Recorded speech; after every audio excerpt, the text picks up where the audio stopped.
Hello mythology एंथुसियास्ट्स। आज मैं Indian mythology की सबसे थ्रिलिंग टेल्स में से एक इंद्रा के वज्रा की कहानी एक्सप्लोर करूंगा। इमेजिन करो, स्वर्गलोक में पूरा केओस है। माइटी डीमन वृत्रा ने देवताओं को हरा दिया है और स्वर्ग पर कब्जा कर लिया है। इंद्रा, जो देवताओं के राजा हैं, और बाकी देवता पूरी तरह निराश हैं।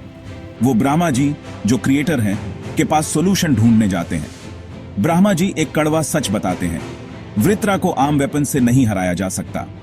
फिर देवता क्षीर सागर, जो दूध का ओशन है, जाते हैं विष्णु जी से गाइडेंस लेने।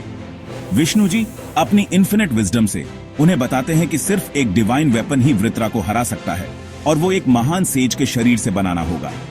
देवता सोच में पड़ जाते हैं, कौन अपनी जान इस काम के लिए देगा।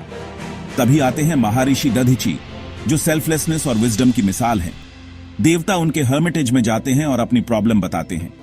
बिना किसी हेजिटेशन के दधीची ग्रेटर गुड के लिए अपनी जान देने को तैयार हो जाते हैं। वो डीप मेडिटेशन में जाते हैं और अपनी लाइफ फोर्स छोड़ देते हैं।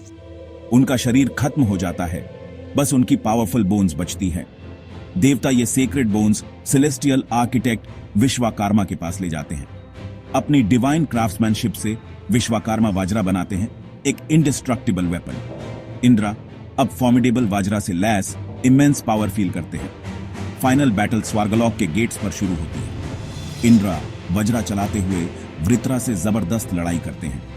टाइटन्स की ये क्लैश स्वर्ग को हिला देती है, लेकिन आखिरकार इंद्रा का वज्रा वृत्रा को भेद देता है और उसे खत्म कर देता है। देवता खुश होते हैं क्योंकि स्वर्ग वापस अपने राइटफुल ऑर्डर में आ गया है और इंद्रा की विक्ट्री के गीत गाते हैं। लेकिन कहानी यहीं खत्म नहीं होती फोल्ड्स।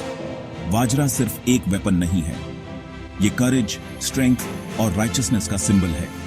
बुद्धिज्म में इसे नॉलेज और स्पिरिचुअल पावर के सिंबल के रूप में मानते हैं, और अर्थ पर इसे वैलर और अनयील्डिंग डिटर्मिनेशन की निशानी माना जाता है। बेसिकली वज्रा हमें याद दिलाता है कि विजडम, सैक्रिफाइस और ब्रेवरी से इम्पॉसिबल भी पॉसिबल हो सकता है।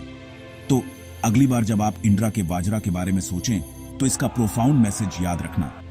इस मिथोलॉजिकल जर्नी में मेरे साथ जुड़ने के लिए धन्यवाद। अगर आपको ये कहानी पसंद आई तो लाइक, शेयर और सब्सक्राइब करना मत भूलना, मिथोलॉजी की और भी इनक्रेडिबल स्टोरीज के लिए। अगली बार तक लेजेंड्स को जिंदा रखो।